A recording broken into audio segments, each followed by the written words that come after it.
ସୁଭଦ୍ରା ଯୋଜନାକୁ ନେଇ ବଡ଼ ଖବର। ଯେଉଁମାନେ ଟଙ୍କା ପାଇ ପାରିନାହାନ୍ତି ସେମାନଙ୍କ ପାଇଁ ସୂଚନା ରହିଛି। ଟଙ୍କା ପାଇନଥିବା ମହିଳା କାହିଁକି ପାଇନାହାନ୍ତି ସେ ନେଇ କାରଣ ଦର୍ଶାଇଛନ୍ତି ମୋହନ ସରକାର। ଯେଉଁମାନେ ସୁଭଦ୍ରା ଟଙ୍କା ପାଇନାହାନ୍ତି ତାଙ୍କ ପାଇଁ ବଡ଼ ପାଇବାର କାରଣ। ସୂଚନା ଆଇ ଜଣାପଡ଼ିଲା ଟଙ୍କା ନ ପାଇବା ଯେଉଁମାନେ ପାଇନାହାନ୍ତି ଓ କାହିଁକି କଟିଛି ଜାଣିବାକୁ ଚାହୁଁଛନ୍ତି ସେମାନେ ୱେବସାଇଟକୁ ଯାଇ ଏହାର କାରଣ ଜାଣିପାରିବେ।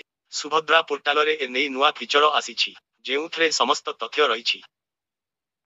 ଜନସେବା କେନ୍ଦ୍ରରେ ବି ଏନେଇ ପାଇପାରିବେ ତଥ୍ୟ। ବ୍ୟାଙ୍କ ଆକାଉଣ୍ଟ ଓ ଆଧାର ତଥ୍ୟ ମେଳ ଖାଉନଥିଲେ ସୁଭଦ୍ରା ଆବେଦନ ଖାରଜ ହୋଇଯିବ। ଯଦି ଆପଣଙ୍କ ବ୍ୟାଙ୍କ ଆକାଉଣ୍ଟରେ ଭୁଲ ଆଧାର ତଥ୍ୟ ଦିଆଯାଇବ ତେବେ ଆବେଦନ ରିଜେକ୍ଟ ହୋଇଯିବ। ସେହିଭଳି ଅନେକ ହିତାକାରୀଙ୍କ ହୋଇନଥିବାରୁ ସେମାନେ ବି ସୁଭଦ୍ରା ତାଲିକାରୁ ବାଦ୍ ପଡ଼ିଛନ୍ତି। ଅଯୋଗ୍ୟ ତାଲିକାରେ ସେମାନଙ୍କ ନାଁ ରହିଛି।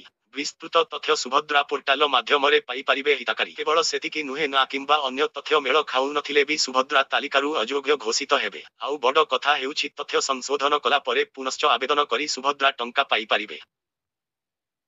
ଆସନ୍ତା ନଭେମ୍ବର 24 ତାରିଖରେ ମିଳିବ ସୁଭଦ୍ରାର ଟଙ୍କା। ପ୍ରଥମ ପର୍ଯ୍ୟାୟର 3 କିସ୍ତି ଟଙ୍କା ଯୋଗ୍ୟ ହିତାକାରୀଙ୍କୁ ମିଳିବ। ସୁଭଦ୍ରା ପୋର୍ଟାଲରେ ପୂରା ସୂଚନା ରହିଥିବା ବେଳେ ଆବେଦନ କରୁଥିବା ହିତାକାରୀ ସବୁ କିଛି ଜାଣିପାରିବେ। ତେବେ କେଉଁମାନେ ସୁଭଦ୍ରା ଟଙ୍କା ପାଇବେନି? ଆବେଦନ କରିଥିଲେ ବି କଟିଯିବ ନା? ଜାଣନ୍ତୁ ରାଜ୍ୟର ସରକାରଙ୍କ ଗାଇଡଲାଇନ କ'ଣ ରହିଛି। ଆଇ ଯେଉଁ ମହିଳାମାନେ ନିମ୍ନଲିଖିତ ମାନଦଣ୍ଡ ମଧ୍ୟରୁ କୌଣସିଟି ପୂରଣ କରନ୍ତି, ସେମାନେ ଏହି ଯୋଜନା ଅଧୀନରେ ଲାଭ ପାଇବାକୁ ଅଯୋଗ୍ୟ ହେବେ ବା ସେମାନଙ୍କର ନାଁ କାଟି ଦିଆଯିବ।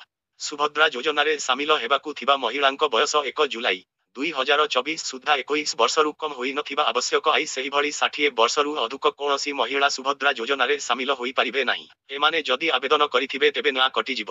ସେହିଭଳି ଯଦି କୌଣସି ମହିଳା ମାସକୁ ମୋଟ 1,500 ଟଙ୍କା କିମ୍ବା ତାଠାରୁ ଅଧିକ କିମ୍ବା ବାର୍ଷିକ ମୋଟ 18,000 ଟଙ୍କା ବା ତାଠାରୁ ଅଧିକ କୌଣସି ରାଜ୍ୟ କିମ୍ବା କେନ୍ଦ୍ର ସରକାରୀ ଯୋଜନା ଯଥା ପେନସନ, ଛାତ୍ରବୃତ୍ତି ଇତ୍ୟାଦି ସହାୟତା ଗ୍ରହଣ କରୁଛନ୍ତି ସେମାନେ ସୁଭଦ୍ରା ଟଙ୍କା ପାଇବା ପାଇଁ ଯୋଗ୍ୟ ବିବେଚିତ ହେବେ ନାହିଁ। ଜଣେ ମହିଳା ନିଜେ କିମ୍ବା ତାଙ୍କ ନିଜର ପରିବାର ସଦସ୍ୟ ଯଦି ବର୍ତ୍ତମାନର କିମ୍ବା ପୂର୍ବତନ ସାଂସଦ କିମ୍ବା ବିଧାନସଭା ସଦସ୍ୟ ହୋଇଥିବେ ସେମାନେ ସୁଭଦ୍ରା ଯୋଜନାରେ ସାମିଲ ହୋଇପାରିବେ ନାହିଁ। ସେହିଭଳି ଆୟକର ଦେଉଥିଲେ ଏହି ଯୋଜନାରେ ସାମିଲ ହୋଇପାରିବେ ନାହିଁ। ଯେ କୌଣସି ସହରାଞ୍ଚଳ ସ୍ୱାୟତ୍ତ ଶାସନ ସଂସ୍ଥା ପଞ୍ଚାୟତି ରାଜ ଅନୁଷ୍ଠାନରେ ନିର୍ବାଚିତ ଜନପ୍ରତିନିଧି ହୋଇଥିବେ କେବଳ ୱାର୍ଡ ମେମ୍ବର, ସ୍ଥାନୀୟ ପରିଷଦ କାଉନ୍ସିଲର ସଦସ୍ୟ ବ୍ୟତୀତ ତେବେ ସେମାନେ ଏଥିରେ ସାମିଲ ହୋଇପାରିବେ ନାହିଁ। ନାଁ କଟିଯିବ। ଭାରତ ସରକାର କିମ୍ବା ରାଜ୍ୟ ସରକାରଙ୍କ ଅଧୀନରେ ଥିବା ଯେକୌଣସି ଅଣ୍ଡରଟେକିଂ ବୋର୍ଡ, ସ୍ଥାନୀୟ ସଂସ୍ଥା କିମ୍ବା ସଂଗଠନ, ନିୟମିତ ସ୍ଥାୟୀ ଚୁକ୍ତିଭିତ୍ତିକ କର୍ମଚାରୀ ଭାବରେ ନିଯୁକ୍ତ କିମ୍ବା ଅବସର ପରେ ପେନସନ ଗ୍ରହଣ କରୁଥିବେ।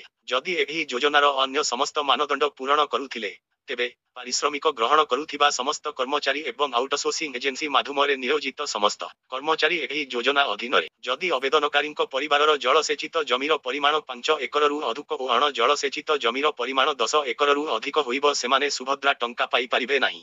ସେହିଭଳି ଟ୍ରାକ୍ଟର, ମିନି ଟ୍ରକ୍, ଛୋଟ ବାଣିଜ୍ୟିକ ଯାନ ଏବଂ ଅନ୍ୟ ସମାନ ହାଲୁକା ସାମଗ୍ରୀ ଯାନ ବ୍ୟତୀତ 4 ଚକିଆ ଗାଡ଼ି ଥିଲେ ସୁଭଦ୍ରା ଟଙ୍କା ପାଇବେ ନାହିଁ।